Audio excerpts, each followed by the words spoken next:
महाराष्ट्राचे विकास पुरुष, आपल्या महाराष्ट्राला सुजलाम सुफलाम करणारे, महाराष्ट्र नंबर 1 वरती घेऊन जाणारे, मुंबईला सुरक्षित करणारे आणि लाखो लाखो अशा माता भगिनींचे देवा भाऊ यांना मी विनंती करतो की आपण सर्व जनतेला संबोधित करावं।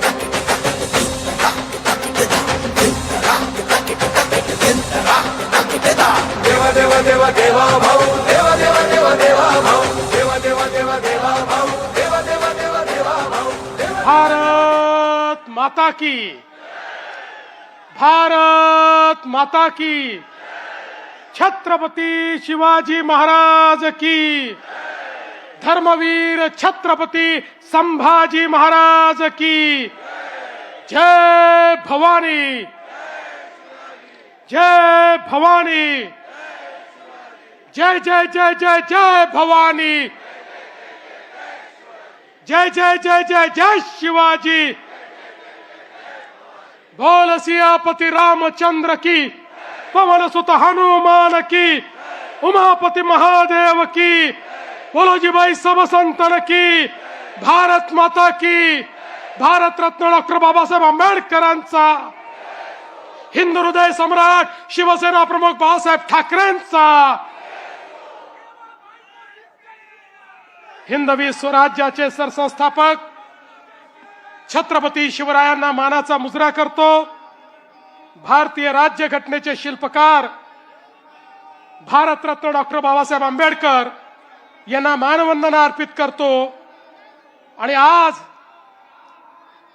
या विराट सभेमध्ये मंचावर उपस्थित असलेले महाराष्ट्राचे लोकप्रिय आणि धडाडीचे उपमुख्यमंत्री एकनाथराव शिंदेजी, माननीय केंद्रीय मंत्री पीयूष गोयलजी, आरपीआयचे राष्ट्रीय अध्यक्ष माननीय रामदास आठवलेजी, भाजपचे अध्यक्ष रवींद्र चव्हाणजी, माननीय विनोद तावडेजी, अमित साटमजी, रामदासभाई कदमजी, आशीष शेलारजी, मंगल प्रभात लोढाजी, उदय सामंतजी, योगेश कदमजी, रवींद्र वायकरजी, प्रवीण दरेकरजी, मिलिंद देवराजी, जयदीप कवाळेजी, राहुल शेवाळेजी, मीनाताई कांबळी, प्रकाशजी सुर्वे, कालिदासजी कोळंबकर, विद्याताई ठाकूर, योगेशजी सागर, परागजी अळवणी, प्रसादजी लाड, मिहिरजी कोटेचा,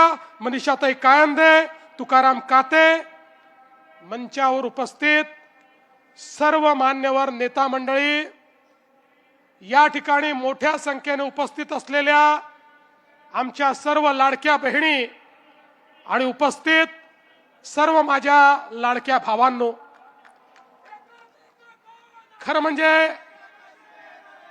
मुंबईच्या प्रचाराचा शुभारंभ मी आणि शिंदे साहेबांनी 3 तारखेला केला। तो दिवस तिथीप्रमाणे आई जिजाऊंचा जन्मतिथीचा दिवस होता। आणि आज ज्यावेळी शिवतीर्थावरची ही शेवटची सभा आम्ही घेतो आहोत, हा दिवस पुन्हा आई जिजाऊ मा साहेबांचा या ठिकाणी जयंतीचा दिवस आहे। आणि म्हणून आजच्या या पवित्र दिवशी या ठिकाणी छत्रपती शिवरायांचं स्मरण करून पुन्हा एकदा या महानगरपालिकेवर महायुतीचा भगवा फडकवण्याकरता आपण सगळे एकत्रित आलोत। आज स्वामी विवेकानंदांची देखील जयंती आहे।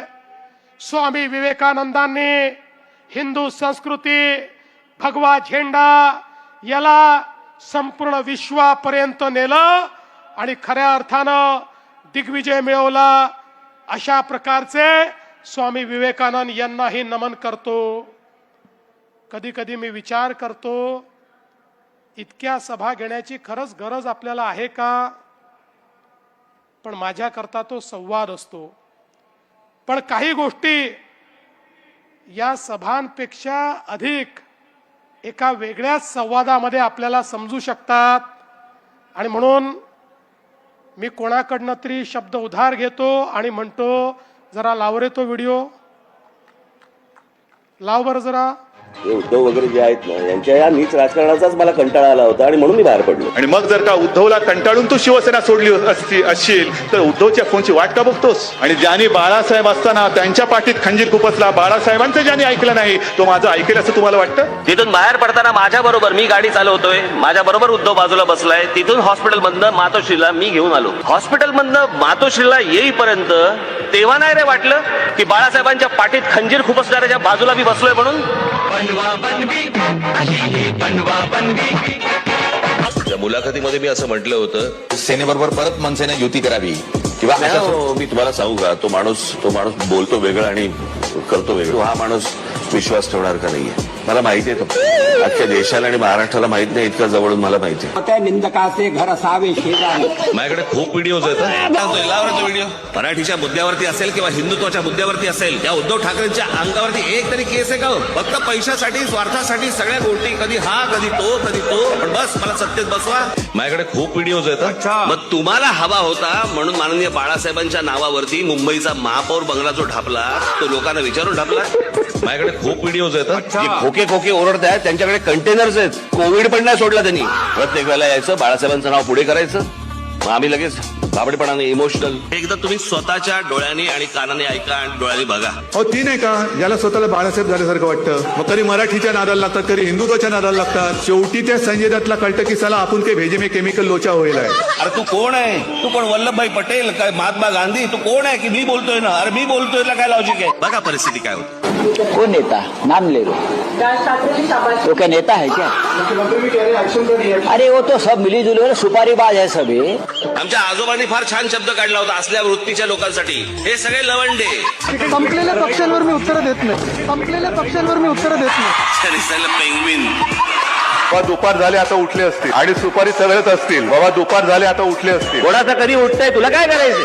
गेल्या 14 वर्षात मी 5 वर्षाचा पहिला हिशोब देतो. गेल्या 5 वर्षाचा, या 5 वर्षामध्ये या मुंबई महानगरपालिकेचं बजेट किती? बजेट 21,000 कोटी रुपये. 21,000 कोटी रुपयाचं बजेट या मुंबई महानगरपालिकेचं. त्यातले 60% पैसे हे आस्थापनेवरती जातात, तिथल्या पगारावरती जातात, इतर गोष्टीवरती जातात. राहतात किती? 40%. आता 40%मध्ये जर समजा पकडलं तर 21,000 कोटी मधले जर 40% पकडले, साधारणपणे 8,000 कोटी रुपये दरवर्षी हातामध्ये राहतात. म्हणजे 5 वर्षामध्ये कमीत कमी 40,000 कोटी रुपये हातामध्ये होते. या मुंबई शहरावरती खर्च करायला गेले कुठे? गेले कुठे? गेले कुठे? गेले कुठे? गेली 20-20, 25-25, 30-30 वर्ष महानगरपालिका आहेत, ज्याच्यामध्ये शहराचा तर विकास झालाच आहे, पण मराठी माणूसही उद्ध्वस्त झालाय. माननीय बाळासाहेब असताना या सगळ्या गोष्टींकडे एक बारीक लक्ष तरी असायचं. नंतर तर काय बारीक लक्ष फक्त पैशावर. ते आज पण कुठेतरी आणि परवा पण कुठेतरी हेलिकॉप्टर बद्दल उतरताना उद्धव ठाकरेंची बॅग तपासली. निवडणूक आयोगाच्या लोकांना पण कुठे काय तपासायचं हे पण कळत नाही. ज्याच्या हातात आज पण कधी पैसे बाहेर निघाले नाही त्याच्या बॅगेत काय असणार? फार फार तर हात रुमाल आणि कोमट पाणी. त्यामुळे आता मला सांगा, आपण उत्तर देण्याची गरज आहे? उत्तर त्यांनीच दिलंय.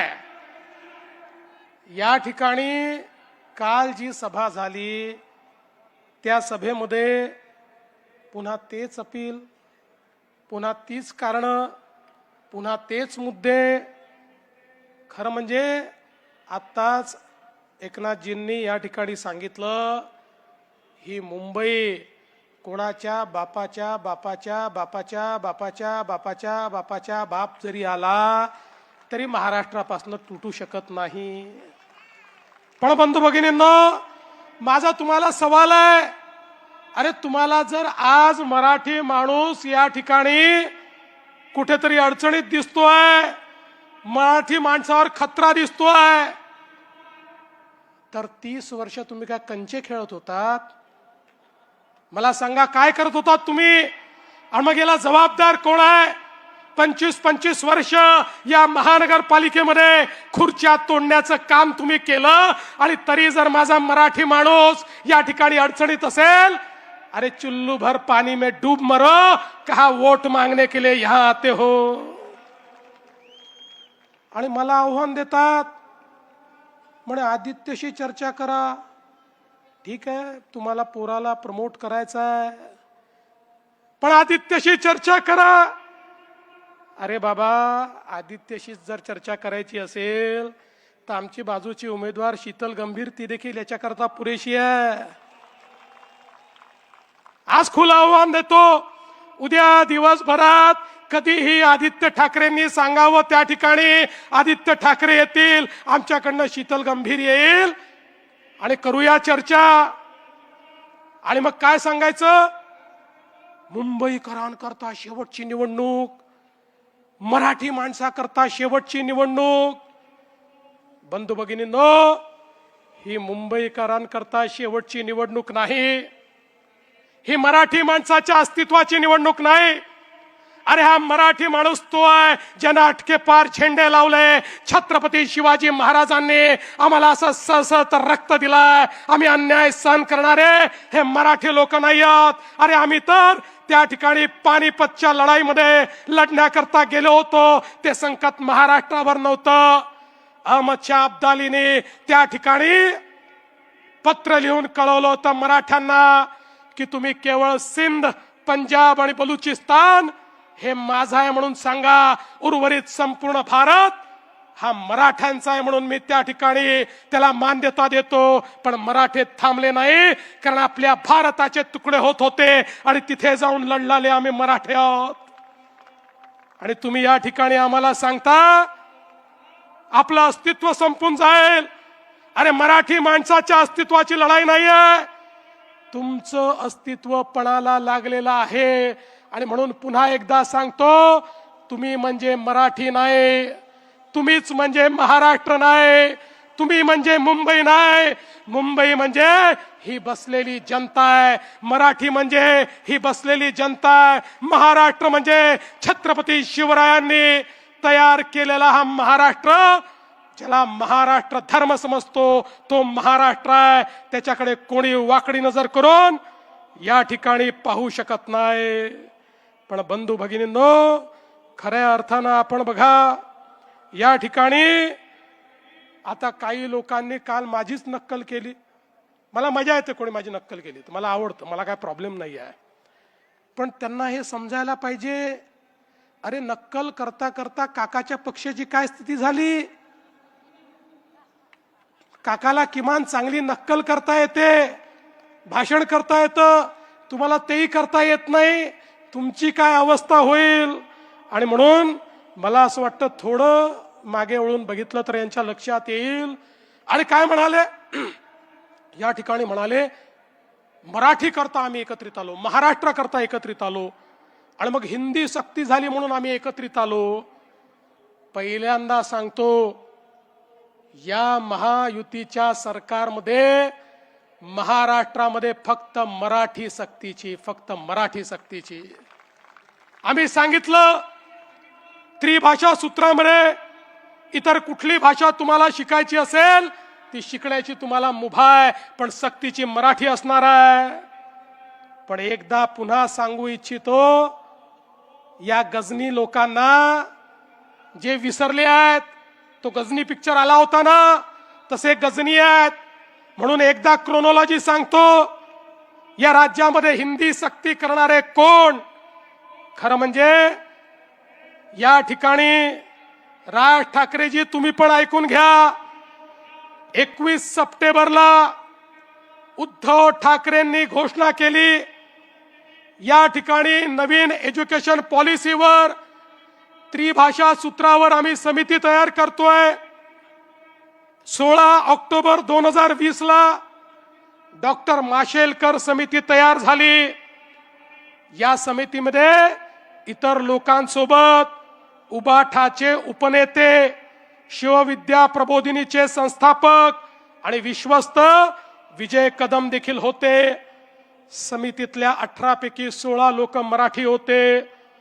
14 सप्टेंबर 2021 ला या समितीने तत्कालीन मुख्यमंत्री माननीय उद्धव ठाकरेजींना अहवाल सादर केला.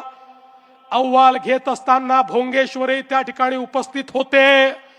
त्यांनी देखील तो अहवाल बघितला.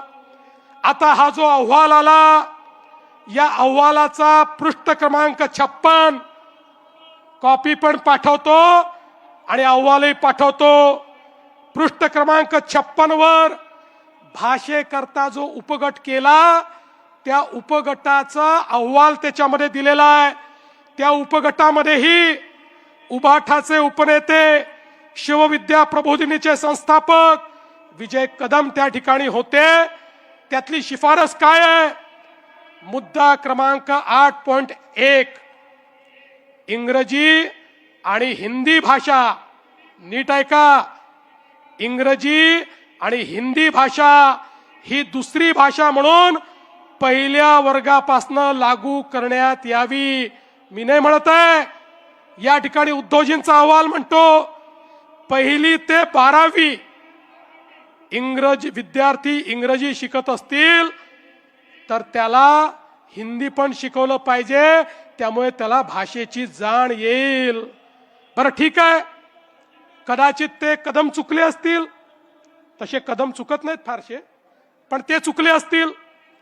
आणि हा अहवाल 14 सप्टेंबर 2021 ला या ठिकाणी सादर झाल्यानंतर 20 जानेवारी 2022 ला माननीय उद्धव ठाकरेंच्या अध्यक्षतेखालील मंत्रिमंडळाच्या बैठकीत आला आणि मंत्रिमंडळाच्या बैठकीने त्याला मान्यता दिली.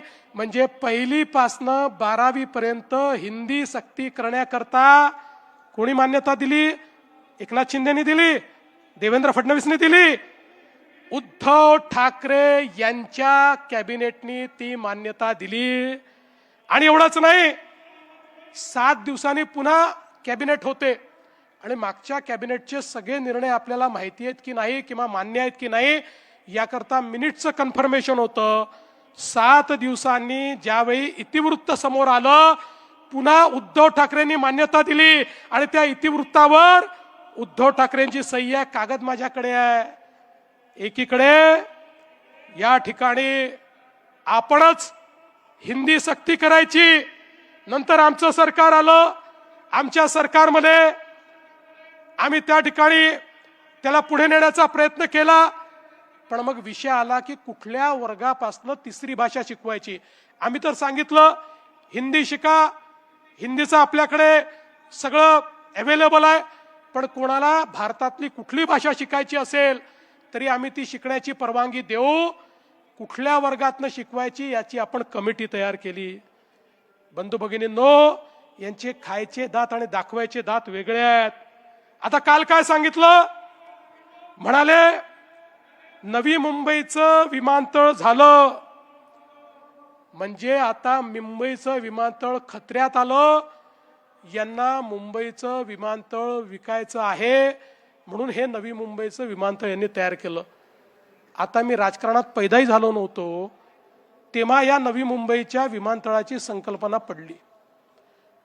1988 सालापासनं नव्या मुंबईला एअरपोर्ट करायचं या संदर्भातली संकल्पना झाली. पण ते जाऊ द्या, माझा त्यांना सवाल आहे, तुम्ही मातोश्री 1 वरनं मातोश्री 2 कडे गेलात, का गेला? जागा कमी पडत होती म्हणून?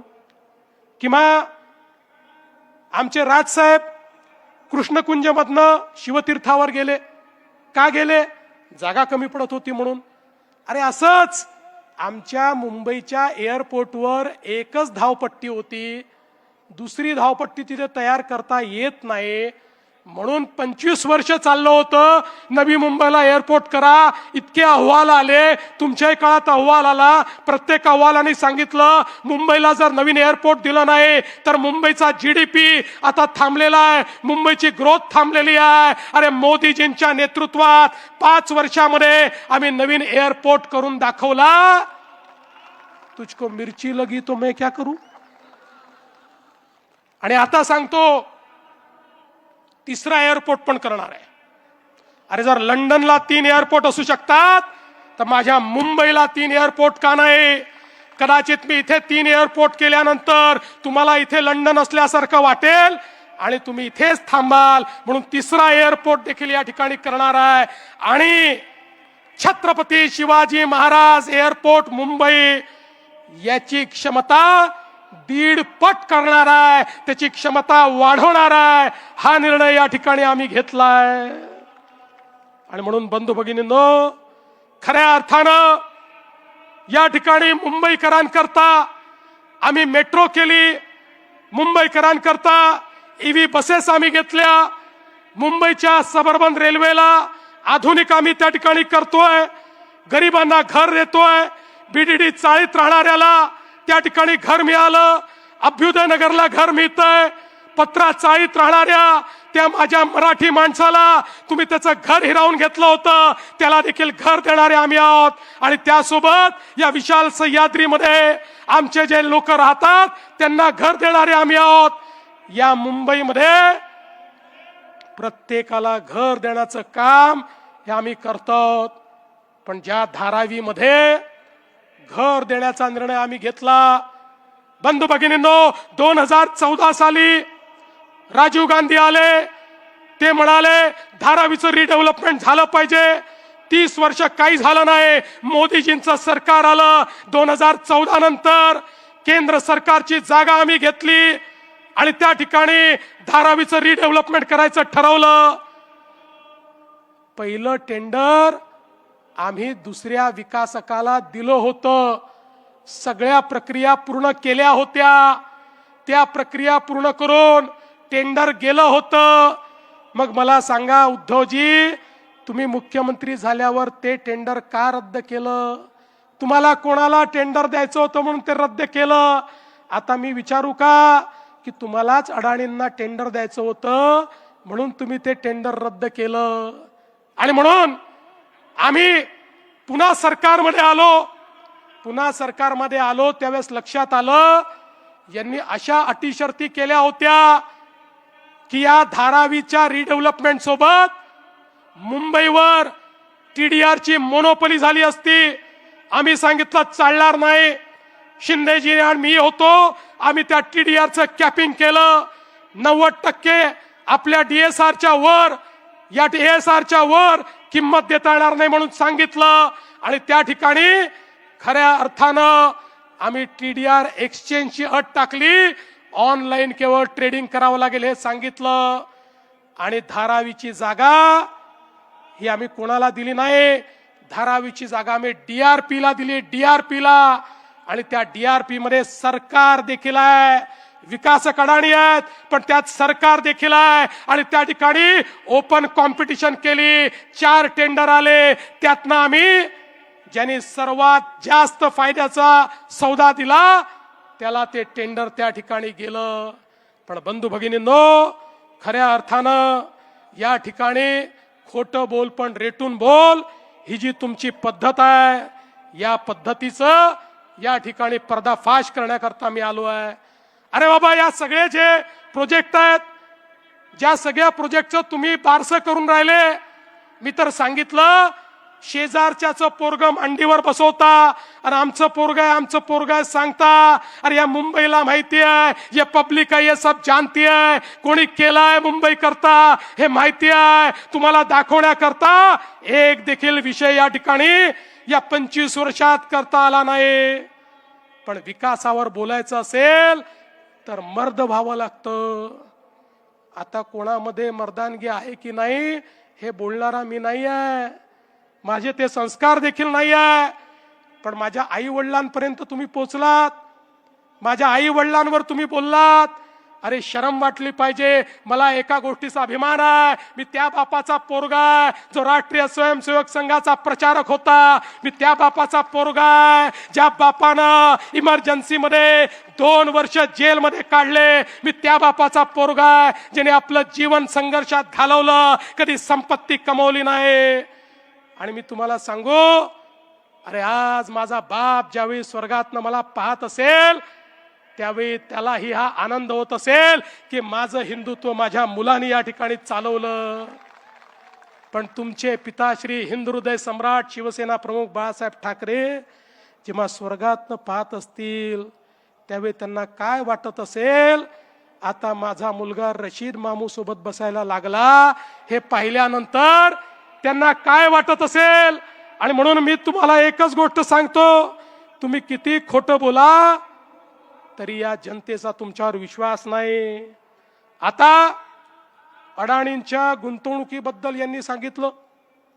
खरं म्हणजे मला कधी कधी आश्चर्य वाटतं की गुंतवणूकदारांना लोक अट्रॅक्ट करतायत. बरं जाऊ द्या महाराष्ट्राचं. राहुल गांधी तर विरोधात आहेत ना अडाणींच्या, रोज बोलतात ना अडाणींवर. त्यांच्या शासित राज्यांमधली काय स्थिती आहे? लावता का रे बाबा फोटो? लावा फोटो. हे कोण आहेत? हे अशोक गहलोत आहेत. राजस्थानमध्ये मुख्यमंत्री असताना अडाणींना बोलवून 66,000 कोटी रुपयाची गुंतवणूक घेतली. दुसरा लावा. दुसऱ्याचा फोटो आला नाही पण मी सांगून देतो. छत्तीसगड भूपेश बघेल, हे भूपेश बघेल नाही ते पुढचे आहेत, थांबा इथे. भूपेश बघेल 55,000 कोटी रुपयाची गुंतवणूक घेतली. हे कर्नाटकचे काँग्रेसचे सिद्धरामय्याजी, हे राजेश अडाणींसोबत या ठिकाणी बसले आहेत. DK शिवकुमार साहेब, त्यांचे उपमुख्यमंत्री तेही बसले आहेत. 25,000 कोटी रुपयाची अडाणींची गुंतवणूक त्या ठिकाणी झाली. चला पुढे झारखंडला जाऊ. आता हे झारखंड मुक्ती मोर्चाचे हेमंत सोरेन, 25,000 कोटी रुपयाची अडाणींची गुंतवणूक त्या ठिकाणी झाली. आता आपल्या दिदींकडे जाऊ. नाही, त्याच्या आधी आपले हे आले. आता कुठले आले आपले? रेवंत रेड्डी, हे आपले तेलंगणाचे. त्यांची किती गुंतवणूक आहे जरा बघू द्या. तेलंगणाची देखील 25,000 कोटी रुपयाची गुंतवणूक या ठिकाणी तेलंगणाची. आपल्या दिदी किती शिव्या रोज देतात मोदीजींना. रोज मोदीजींना शिव्या देणाऱ्या दिदी, रोज भाजपवर बोलणाऱ्या दिदी, यांनी पण अडाणींना बोलवलं. काय सुंदर फोटो आहे बघा. एकमेकाला नमस्कार करून राहिले. जसं तुम्ही बोलून नमस्कार केला तसाच आहे हा. यांनी देखील या ठिकाणी 8,000 कोटीची गुंतवणूक घेतली. केरळ, अरे ज्या ठिकाणी कम्युनिस्ट काँग्रेस, ज्या ठिकाणी भगव्याला शिरू पण देत नाहीत, हे केरळचे मुख्यमंत्री पिनराई विजयन, डाव्यांचं सरकार 13,000 कोटीची गुंतवणूक अडाणीला बोलवून घेतली. ओडिसा, हे माजी मुख्यमंत्री, हे पण भाजपचे नाहीत, NDAतही नाहीत, 29,000 कोटी रुपयाची गुंतवणूक घेतली. आंध्र प्रदेशचे जुने मुख्यमंत्री, हेही NDAत नाही, यांना आपण पराभूत केलं. जगनमोहन रेड्डीजी 35,000 कोटी रुपयाची गुंतवणूक घेतली. आणि तमिळनाडू, अरे कुठे गेला तमिळनाडूमध्ये त्या ठिकाणी मुख्यमंत्री स्टॅलिन साहेबांनी 15,500 कोटी रुपयाची गुंतवणूक घेतली. आणि आता पंजाबला जाऊया. पंजाबमध्ये देखील या ठिकाणी पंजाबच्या मुख्यमंत्र्यांनी 4,500 कोटी रुपयाची गुंतवणूक या ठिकाणी घेतली. आता मला सांगा, हे सगळे वेडे आहेत?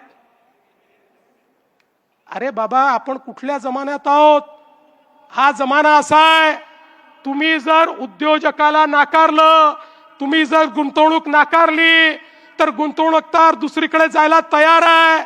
आणि मग गुंतवणूकदार जर आला नाही तर या ठिकाणी आमच्या मुलांच्या हाताला काम कसं मिळेल?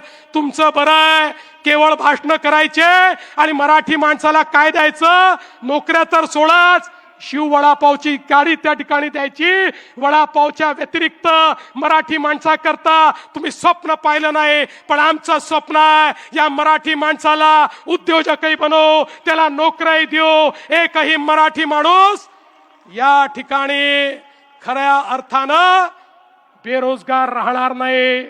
याकरता अडाणी यो किंवा कोणी यो, जो महाराष्ट्रात गुंतवणूक करेल त्याचं आम्ही स्वागत करू. आमचं ठरलंय, कोणालाही गैरफायदा देणार नाही, पण आलेल्या प्रत्येकाचं स्वागत हे या ठिकाणी झालंच पाहिजे. आणि एवढंच नाही, एक सुंदर प्रेझेंटेशन देखील झालं. आणि या प्रेझेंटेशन मध्ये त्यांनी सांगितलं कशी अडाणींची 2014 नंतर नेटवर्थ वाढली मोदींमुळे. आता मी काय अडाणींचा वकील नाही आहे, ते त्याचं उत्तर देतील. पण महत्वाचं हे आहे, अरे वेड्यांनो, 2014 साली हा महाराष्ट्र, हा देश, भारत जगातली 11वी अर्थव्यवस्था होता. आता तो जगातली तिसरी अर्थव्यवस्था झाला. जगामध्ये एवढी मोठी अर्थव्यवस्था विस्तारित झाल्यानंतर हजारो उद्योजक या ठिकाणी तयार झाले आणि जे उद्योजक या ठिकाणी होते त्या सगळ्यांनी प्रचंड मोठा विस्तार केला. त्या प्रत्येकाची नेटवर्थ वाढली, प्रत्येकाचा रेव्हेन्यू वाढला, प्रत्येकाचं ऑपरेशन वाढलं. मी तर या ठिकाणी 25 कंपन्यांचंच फक्त बॅलन्स शीट आणलं आहे आणि त्यातल्या काही प्रमुखांचं वाचून दाखवतो म्हणजे आपल्या लक्षात येईल नरेटिव्ह काय आहे. अरे मोदीजींनी तर हजारो कंपन्या ज्या कधी लिस्टेड नव्हत्या आज त्या लिस्टेडही आहेत आणि प्रॉफिट मेकिंग देखील आहे. तुम्ही बघा, ही चांगली नावं आहेत सगळी, जी लोक आपल्या राज्यामध्ये आपल्या मुलांना त्यांच्या हाताला काम देत आहेत अशा प्रकारची लोक आहेत. टाटा ग्रुपचा रेव्हेन्यू किती वाढला माहितीये? 14 पासून 24 पर्यंत, 14 पासून 26 पर्यंत 664%, 664%. HDFCचा 377%, अडाणी ग्रुपचा 680%, L&Tचा 380%, इन्फोसिसचा 247%, ICICIचा 240%, आदित्य बिर्ला ग्रुपचा 566%, भारती ग्रुपचा 260%. मी छोटे छोटे म्हणजे 200% वाले वगैरे वाचतच नाही, आता पुढेच जातो. सन फार्मा आपल्या मुंबईची कंपनी, आपल्याला अभिमान असला पाहिजे. आपल्या मुंबईची कंपनी सन फार्मा यांचा रेव्हेन्यू किती टक्क्यांनी वाढला माहितीये? 1552%, 1552%. एव्हेन्यू सुपर मार्केट ही पण मुंबईवालेच आहेत, यांचा कितीने वाढला माहितीये? 1166%. वेदांताचा 400%, हिंदुजा ग्रुपचा 376%, गोदरेजचा 409%, TVS ग्रुपचा 529%, RJ कॉर्प ग्रुपचा 1033%. आता या सगळ्यांचे वाढले, यांच्यातल्या काही लोकांच्या तुलनेत तर तुम्ही सांगितलेला आकडा कमीच आहे. त्यामुळे जर आपली अर्थव्यवस्था विस्तारित होत असेल, आपल्याकडे गुंतवणूक येत असेल, आपल्या मुलांच्या हाताला काम मिळत असेल, तर आपण त्याचं स्वागत केलं पाहिजे की रोज त्यांना धक्का मारला पाहिजे, रोज शिव्या दिल्या पाहिजे. अरे तुम्हाला चिंता नाहीये, तुमच्या पोराबाळाची तुम्हाला चिंता नाहीये, तुमच्याकडे काही कमी नाही आहे, पण मला चिंता आहे त्या सामान्य मध्यमवर्गीय मराठी कुटुंबातल्या व्यक्तीची, या मुंबईकरांची, ज्यांच्या मुलांच्या डोळ्यामध्ये स्वप्न आहेत. ती स्वप्न त्यांना पूर्ण करायची आहेत, पण ती स्वप्न पूर्ण करण्याकरता त्यांना देखील या ठिकाणी गुंतवणूक हवी आहे. ती गुंतवणूक त्यांना कोण देणार आहे, हा खऱ्या अर्थानं या ठिकाणी हा सवाल आहे. आणि म्हणून मी तुम्हाला एवढंच सांगण्याकरता आलो आहे, मला फार उत्तर द्यायची आवश्यकता नाही आहे. मी जर उत्तर द्यायला लागलो तर अनेकांना तोंड दाखवायला जागा राहत नाही, तुम्हाला माहिती आहे. आणि म्हणून आज एवढंच सांगतो, आमचा संकल्प हा एकच आहे, या मुंबईमध्ये महायुतीचा भगवा फडकवायचा आहे. पण महायुतीचा भगवा कोणाला तरी महापौर बनवण्याकरता नाही, कोणीतरी खुर्च्या तोडाव्या म्हणून नाही. या ठिकाणी पारदर्शी प्रामाणिकतेतून या मुंबईला बदलायचा आहे. या मुंबईकरांच्या हक्काचा पैसा मुंबईकरांकरता वापरला गेला पाहिजे. बेईमान लोकांचं राज्य हे समाप्त करायचं आहे. जे कफन चोर आहेत, अरे कफन मध्ये देखील जे चोरी करतात असे बॉडी बॅग घोटाळेवाले यांना जेलमध्ये पाठवून या मुंबईमध्ये मुंबईकरांच्या हक्काचं सरकार हे बसवण्याकरता या ठिकाणी आम्ही आलो. आणि म्हणून बंधू भगिनींनो, मी एकच सांगतो, जिसे निभा न सकूं ऐसा वादा नहीं करता, जिसे निभा न सकूं ऐसा वादा नहीं करता. मैं अपनी बातें औकात से ज्यादा नहीं करता, भले ही तमन्ना रखता हूं आसमान छू लेने की, लेकिन औरों को गिराने का इरादा नहीं रखता. आणि म्हणून या मुंबईला आम्ही बदलून दाखव. 15 तारखेला मतदानाकरता जा.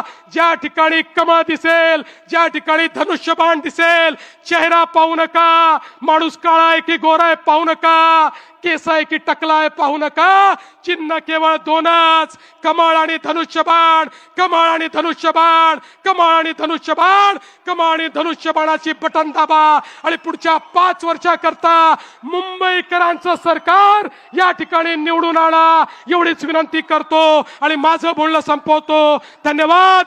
जय हिंद, जय महाराष्ट्र.